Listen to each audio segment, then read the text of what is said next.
2014च्या लोकसभा निवडणुकीमध्ये नरेंद्र मोदी यांनी असणारा मी सगळ्यात स्ट्रॉंग नेता आहे आणि अत्यंत कुशलीने नॅशनल इंटिग्रेशन आणि देशाची सुरक्षितता पूर्णपणे मी करू शकतो अशा रीतीने त्यांनी वक्तव्य त्यावेळेस केलंय. परंतु त्यांच्या 10 वर्षाच्या कालावधीमध्ये आज त्यांच्या फॉरेन पॉलिसीचा आढावा घेतला, परदेशी धोरणाचा आढावा घेतला तर आपल्याला लक्षात येते की त्यांनी सामान्य माणसाच्या धोरणात्मक फॉरेन पॉलिसी केलेली नाही, तर त्यांनी ज्याला इलियट ग्रुप फॉरेन पॉलिसी म्हणतात अशा पद्धतीने त्यांनी स्वतःला असणारं त्या ठिकाणी केलेलं आहे. लेटेस्ट प्रश्न जो आहे त्याच्यामधला चायनाच्या असणाऱ्या सगळ्यात मोठ्या ऍक्टिव्हिटीज हे शागाम व्हॅलीज मध्ये जे पाक ऑक्युपाइड एरिया आहे अशा ठिकाणी त्या ठिकाणी सुरुवात झालेली आहे. आणि आजच आपण असणारा राजनाथ सिंग डिफेन्स मिनिस्टर आहे यांचं स्टेटमेंट आपण ऐकलेलं आहे. त्यांनी असं म्हटलं की त्या ठिकाणची लोक जी भारतामध्ये यायला तयार आहेत असं स्टेटमेंट केलेलं आहे. हे प्रचंड मोठं असणारं फसवं स्टेटमेंट आहे. सियाचीनच्या लागून असणारा हा जो सागामचा जो एरिया आहे या एरियामधनं फार मोठ्या प्रमाणात भारताच्या विरोधातल्या ऍक्टिव्हिटीज सुरुवात झालेल्या आहेत आणि त्या लोकांसमोर येऊ नये म्हणून आज असताना खोटं विधान डिफेन्स मिनिस्टरने केले अशी असणारी परिस्थिती आहे. भारताचा जो दबदबा होता एकंदरीत फॉरेन पॉलिसीच्या निमित्ताने किंवा परदेशाच्या संदर्भातला तो आपल्याला आता असताना दिसतोय की नेपाळ सारखं राज्य हे सुद्धा आता भारतातला चॅलेंज करायला लागलेलं अशी असणारी परिस्थिती आहे. नेपाळची नवीन 100 रुपयाची जी नोट आलेली आहे त्या 100 रुपयाच्या नोट मध्ये उत्तराखंड मधला पिथौरागढ डिस्ट्रिक्ट जो आहे त्या पिथौरागढ डिस्ट्रिक्ट मधला 3 टेरिटरीज त्यांनी आपल्या म्हणून त्या ठिकाणी दाखवलेले आहे.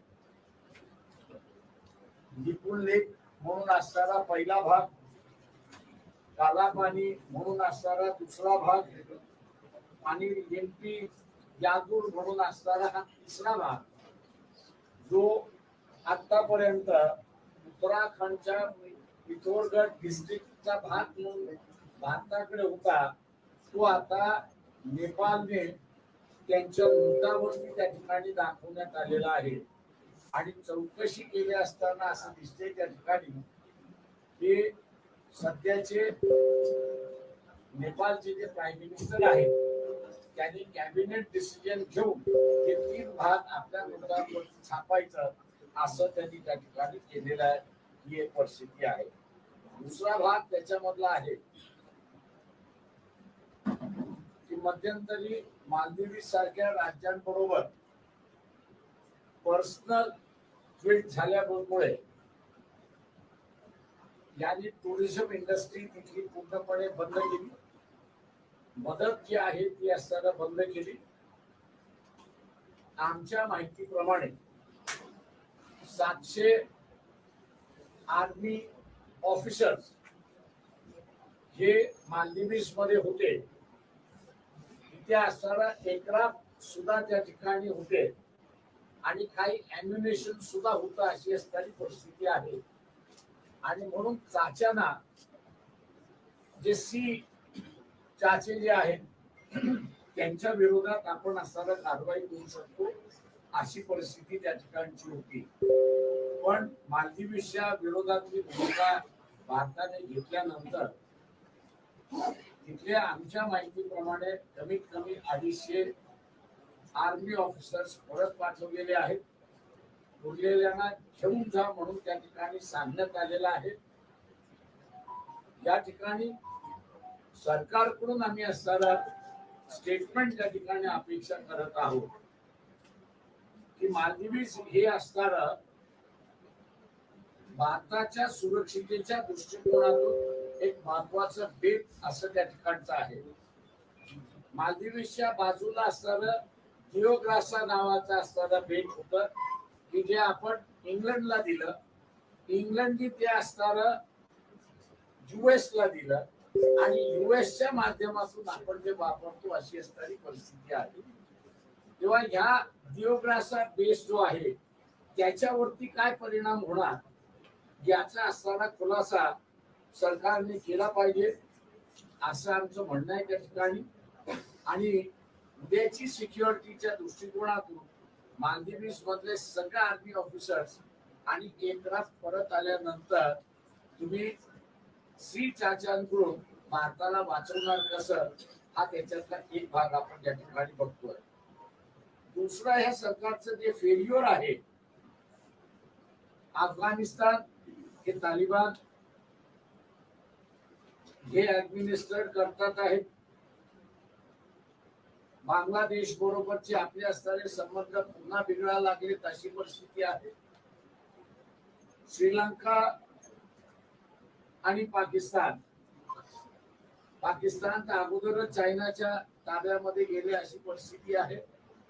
श्रीलंका ही चायनाच्या ताब्यात जाण्याच्या वाटेवरती आहे असं आपल्याला एकंदरीत त्या ठिकाणी दिसतंय. भूतान हा एकच प्रदेश असा आहे की जो आपल्या बरोबर आता तरी राहिलेला त्या ठिकाणी दिसतोय. 10 वर्षाच्या कालावधीमध्ये श्रीलंका असेल किंवा बांगलादेश असेल याच्या बरोबरचे आपले संबंध अत्यंत चांगले होते. नेपाळ बरोबरही आपले संबंध चांगले होते. परंतु आता आपले संबंध या सगळ्यांशी बिघडलेत अशी असणारी परिस्थिती आहे. आणि त्याच्यामुळे भारत नेबर्स जर आपण बघितलं, शेजारी आपण असताना बघितलं तर शेजारी सगळेच आपल्याला सोडून गेलेले आहेत आणि आयसोलेट झालेला आहोत अशी असणारी परिस्थिती आहे. हे आयसोलेशन जे आहे हे आयसोलेशन जर युनायटेड स्टेटचे प्रेसिडेंट जो बायडन आहे यांचा शब्द जर वापरला झेनोफोबिया यांनी या सरकारला त्या ठिकाणी म्हटलेलं आहे. म्हणजे रिलिजियस गव्हर्नमेंट आणि रिलिजियस गव्हर्नमेंटचं फॅनाटिझम हा जो त्याच्यातला भाग आहे की ज्याला झेनोफोबिया म्हणतात तो असल्यामुळे भारत हळूहळू आयसोलेट होत चाललाय अशी असणारी परिस्थिती आहे. दुसरा भाग त्याच्यामध्ये जे मोठे राष्ट्र आहेत, ऑस्ट्रेलिया सारखा असेल, US सारखा असेल किंवा इंग्लंड सारखे राज्य असतील किंवा जर्मनी असेल, फ्रान्स असेल, हे सगळे आता आपल्या बरोबर जे जिव्हाळ्याने वागत होते त्यांनी आता डिस्टन्स ठेवायला सुरुवात केलेली आहे. आणि डिस्टन्स एकाच कारणामुळे त्या ठिकाणी काढण्यात आलेली आहे, ती म्हणजे त्यांना असं वाटतंय की आपली भूमी, आपलं सॉइल हे इथलं इंटेलिजन्स डिपार्टमेंट वापरतंय का. आणि जे असणाऱ्या काही जणांना त्यांच्या नागरिकांना गोळ्या घालण्यात आलेल्या आहेत, भारताच्या विरोधात भूमिका घेत होते याच्याबद्दल दुमत नाही, पण त्यांना असणारा गोळ्या घालण्यात आल्या त्याच्यामध्ये या सरकारचा हात आहे का याच्याबद्दलची असणारी शंका त्या ठिकाणी यायला लागली आहे. आणि म्हणून हे सगळे गव्हर्नमेंटच्या ठिकाणी डिस्टन्स ठेवतात असं त्या ठिकाणी मानतोय. याचा लेटेस्ट परिणाम आपण असताना या ठिकाणी बघितला. या सरकारला जे NRIs नॉन रेसिडेंट इंडियन्स आहे हे जे मोठ्या प्रमाणात पाठिंबा देत होते तो आज पाठिंबा त्या ठिकाणी नाही अशी असणारी परिस्थिती आहे. दुसऱ्या बाजूस आपण असताना आता जे तेल आहे हे फक्त रशियाकडूनच आपण असताना त्या ठिकाणी विकत घेतोय.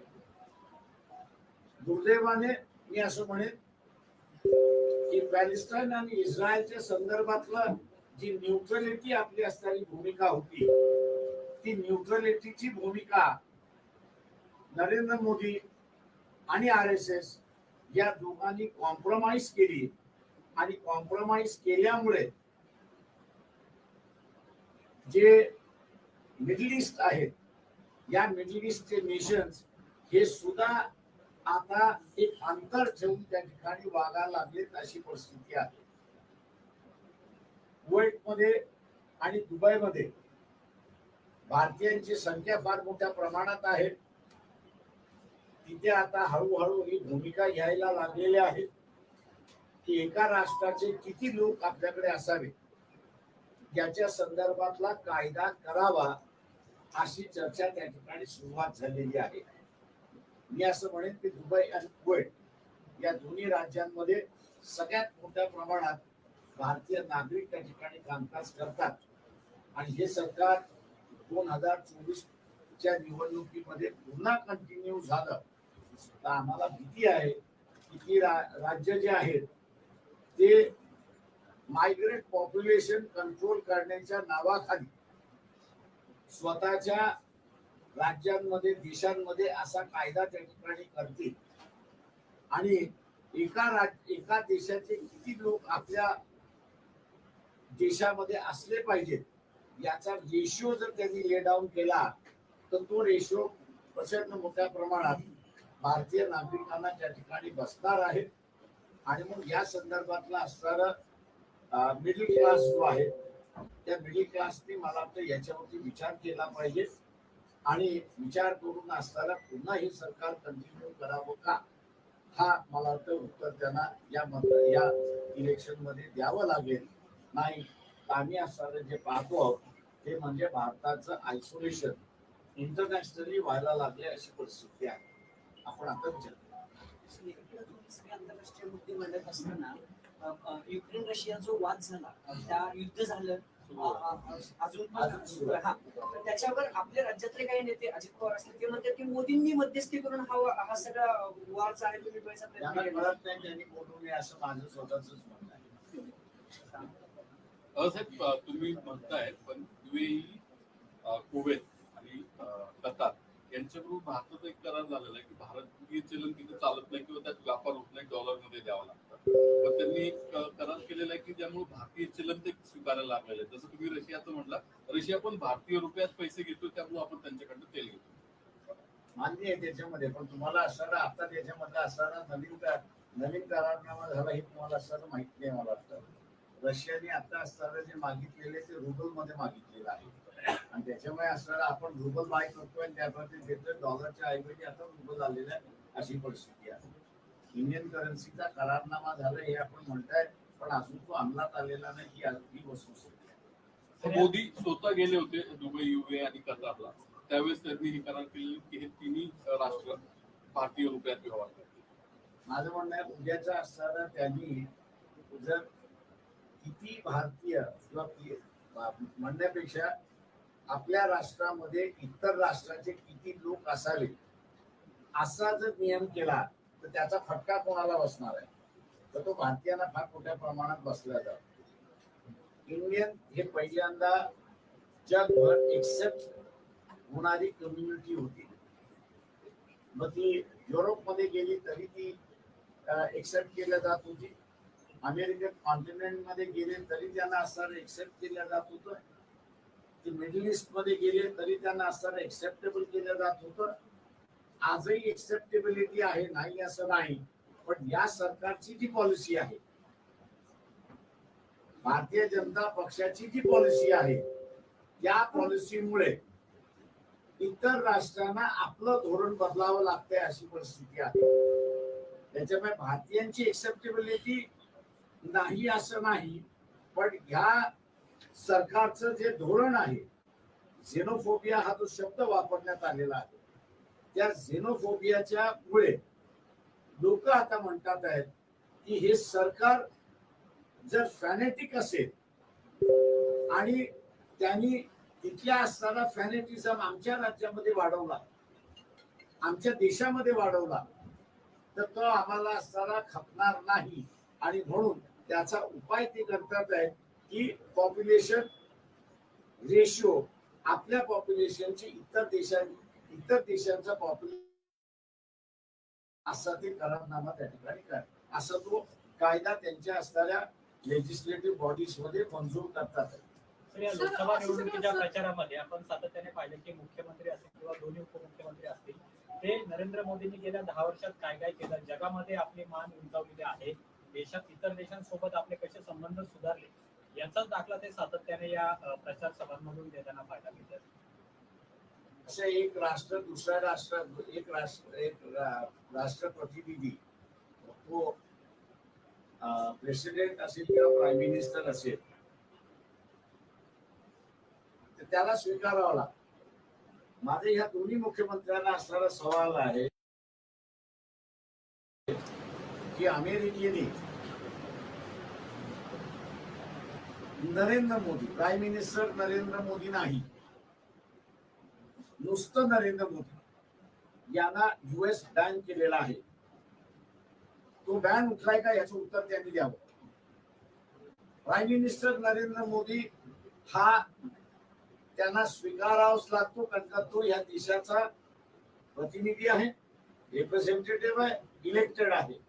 पण इंडिव्हिज्युअल नरेंद्र मोदी याच्या संदर्भातला जो बॅन दिलेला आहे तो उठलाय का याचा खुलासा या मुख्यमंत्र्यांनी करावा.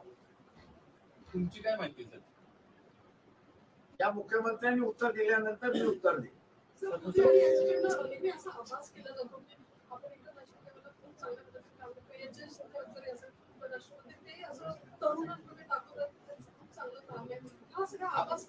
हा सगळा पब्लिसिटी स्टंट असं मी त्या ठिकाणी मानतोय.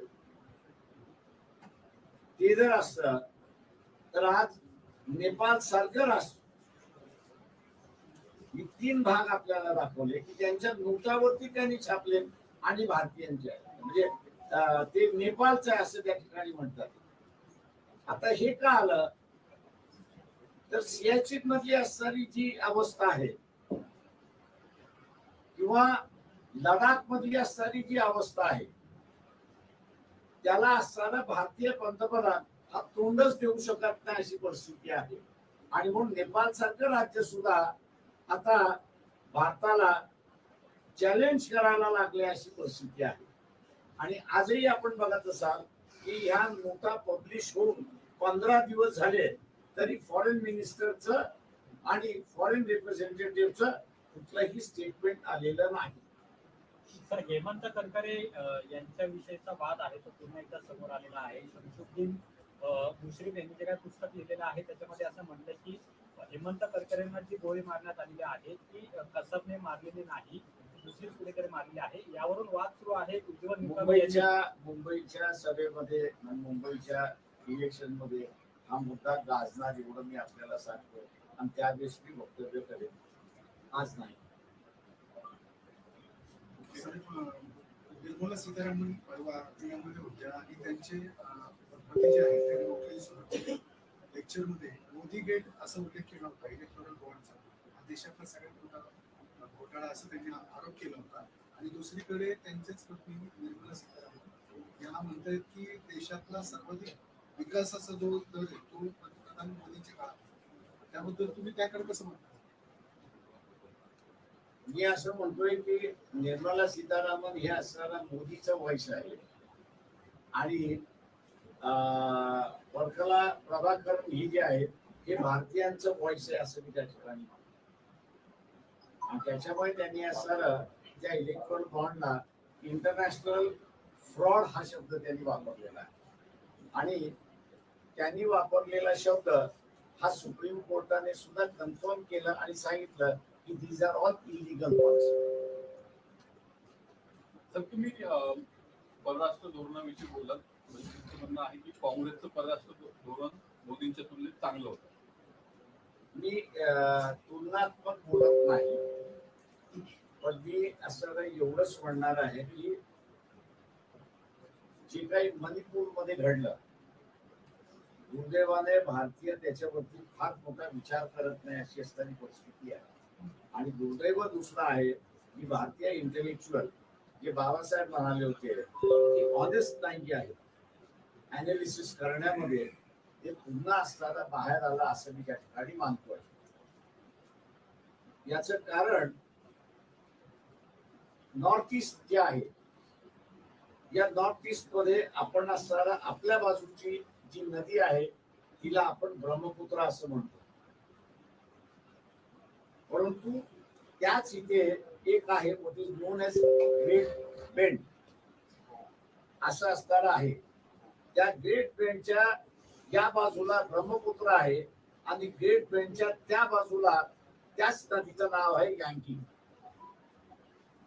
चायना फार मोठ्या प्रमाणात यांकिंग ह्या नदीवरती, माझ्या माहितीप्रमाणे मी ज्यावेळेस पुस्तिका लिहिली या ह्याच्यावरती त्यावेळेस 5 धरणं बांधत होते. आता माझ्या माहितीप्रमाणे ते 8 धरणं त्या ठिकाणी बांधतात आहे. आणि यांकिंगचं पाणी ग्रेट बेंड मधनं जे ब्रह्मपुत्राकडे येतं ते त्यांचा थांबवण्याचा मार्ग आहे. तिला ड्राय करायचं आणि ड्राय करून सगळं असणारं पाणी, तिबेटचं असणारं पाणी हे चायनाच्या उर्वरित भागामध्ये घेऊन जायचं. म्हणजे उजागर म्हणून असणारा अफगाण पाकिस्तानच्या बॉर्डर मधला जो भाग आहे तिथे असताना तो घेऊन जायचं आणि चायनीज पॉप्युलेशन जे आहे हे पुन्हा रिडिस्ट्रीब्युशन करायचा हा चायनाचा असणारा प्लॅन. चायनाचा प्लॅन चायनाकडे मी असताना परंतु उद्या ब्रह्मपुत्रा ही तर ड्राय झाली आणि ब्रह्मपुत्राला पाणी मिळालं नाही तर हे जे 7 सिस्टर्स आपण असताना म्हणतो आणि 1 ब्रदर हे तुमच्या बरोबर का राहत. इथे पूर्णपणे 10 वर्षामध्ये मोदी हा पूर्णपणे फेल्युअर आहे. माझ्या आपल्या सगळ्यांना असताना विनंती राहणार आहे की या फेल्युअरचं कारण ते आपल्याला असताना नरेंद्र मोदी एवढंच फक्त दाखवतात आहे की मी ऍप बॅन केले. ऍप बॅन करणं काही सोपं नाहीये, पण त्याच्यातल्या ज्या कंपन्या ऑपरेट करणाऱ्या आहेत त्या कंपन्यांना तुम्ही बॅन केलंय का, तर ती ताकद या भारतीय जनता पक्षाकडे बॅन करण्याची नाही. आणि ती नाही याचं कारण असं आहे की मध्यंतरी एक बातमी येऊन गेली होती की अनेक चायनीज कंपनीने या इलेक्ट्रोलाइट बॉन्ड्स विकत घेतलेले आहेत आणि बीजेपीच्या ट्रेझरीमध्ये टाकलेले आहेत. त्याच्यामुळे हा जो इलेक्ट्रोलाइट कायद्यामधला बदल करण्यात आला होता की फॉरेन कंपनीचे डोनेशन घेणं पॉलिटिकल पार्टीजला, त्याला आता असताना पुन्हा मला तर विचार करण्याची असताना वेळ आली असं त्या ठिकाणी मानतोय. या सरकारकडे आर्थिक कणा नाहीच, पण त्याच्यामध्ये पॉलिटिकल विल सुद्धा नाही की टेरिटोरियल इंटिग्रेशन मेंटेन करण्याचं. चायना बरोबरच्या मध्यंतरी गालवान प्रकरणामध्ये आपण असताना बराच मोठा भाग हा चायनाला हारलोय अशी असणारी परिस्थिती. आणि दुर्दैवाने मी असं म्हणेन की चायनाला टेक ओव्हर करणारी जी परिस्थिती, ज्या भाषेमध्ये आपल्याला सर्व बोलता आलं पाहिजे ती भाषा इतकी नाही असं त्या ठिकाणी मानतो. हे जे रिटायर्ड कर्नल्स, मेजर जनरल्स जे आहेत त्यांना माझं असणारी विनंती आहे की मोदी प्रेमातून बाहेर पडा, धार्मिक प्रेमातून बाहेर पडा. जे आयुष्यभर आपण असणारा बॉर्डर सिक्युरिटी आणि बॉर्डरची हिफाजत जी केलेली आहे ती आता धोक्यामध्ये कशी आलेली आहे ते मांडायला त्यांनी सुरुवात करावं अशी माझी त्यांना असणारी विनंती आहे. साहेब, मोदींनी आता एक वक्तव्य केलेलं आहे की उद्धव ठाकरेंबद्दल वैयक्तिक वय नाही, तर निवडणूक पूर्व जे जागा वाटपाच्या बैठका होत्या त्यामध्ये आपण हमीपत्र मागत होता की निवडून आल्यानंतर भाजप सोबत जाणार नाही. मुंबईत बोलेन, आता काही बोलत नाही. त्या संदर्भात पॉलिटिकल इश्यू मुंबईत बोलेन. आज मला वाटतं हा एक अत्यंत महत्वाचा विषय आहे त्यामध्ये की गेल्या 10 वर्षामध्ये नरेंद्र मोदी पूर्णपणे फॉरेन पॉलिसीवरती फेल्युअर झालेला आहे. उलट NRI जे आहे त्यांनी पहिल्यांदा नरेंद्र मोदी ज्या ज्या ठिकाणी गेले त्यांचं असताना स्वागत केलं, फार मोठ्या प्रमाणात स्वागत केलं. परंतु आता त्याच देशाला असं वाटतंय की ही पॉप्युलेशन जी भारतीयांची पॉप्युलेशन त्यांच्या देशामध्ये आहे आणि त्यांचे नागरिक म्हणून असताना आलेले आहेत, यांना पॉलिटिकली आता मॅन्युप्युलेट केल्या जाणार आहे का, याची असणारी भीती आहे. आणि म्हणून US प्रेसिडेंटने जो शब्द वापरला, झेनोफोबिया हा जो शब्द वापरला, तो त्याच इंटेन्शननी वापरला अशी परिस्थिती आहे. त्याच्यामुळे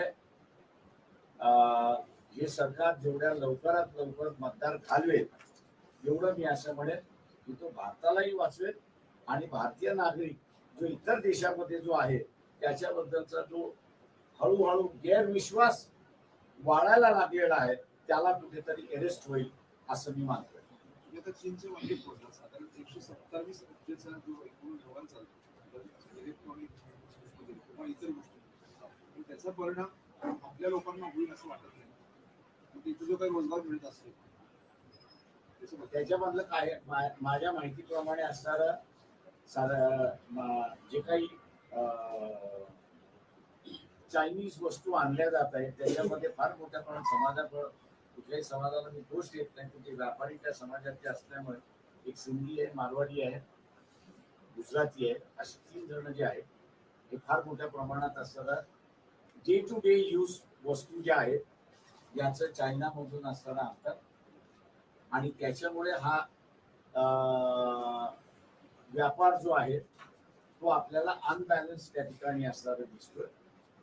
ज्यावेळेस असताना तुमच्या बॉर्डर वरती चायना येऊन उभा राहिलेला आहे, अशा वेळेस माझा आरोपच आहे या ठिकाणी की गव्हर्नमेंट ज्यावेळेस बॅन करत नाही अशा चायना बरोबरच्या ट्रेडला, तिथे भारतीयांचाच पैसा चायना वापरून भारतीयांच्याच विरोधात वापरते अशी असणारी परिस्थिती आहे. त्याच्यामुळे तुम्हाला ज्यावेळेस वॉर लाईक सिच्युएशन असते, अशा वॉर लाईक सिच्युएशन मध्ये तुम्हाला बॅन करणं हे गरजेचं आहे. पण दुर्दैवाने भारतीय जनता पक्षाचा सिंधी हा मतदार आहे, गुजराती हा मतदार आहे, मारवाडी समाज हा असणारा मतदार आहे, त्याला दुखवायचं नाही म्हणून असताना त्यांनी बॅन करत नाही अशी परिस्थिती. सर तुम्ही बारामतीला पाठिंबा दिला लोकसभेमध्ये, काय परिस्थिती आहे? मला माहिती आहे. Thank you for it. पण हे गणित असं कसं काय एकीकडे पवारांना झोपायचं नाही म्हणून त्यांना हे सगळं इथं का तुम्ही पाठिंबा दाखवतो? मग राजकीय गणित जर बघितलं साधारण राजकीय ही कशी पवारांना एवढं का काँग्रेसवर इथं का प्रेम नाही? काँग्रेसने ज्या ठिकाणी मागितलं त्या ठिकाणी आम्ही दिला. 7 ठिकाणी दिला होता. त्यांनी 2च ठिकाणी मागितलं, 2 ठिकाणी आम्ही देऊन मोकळं झालो.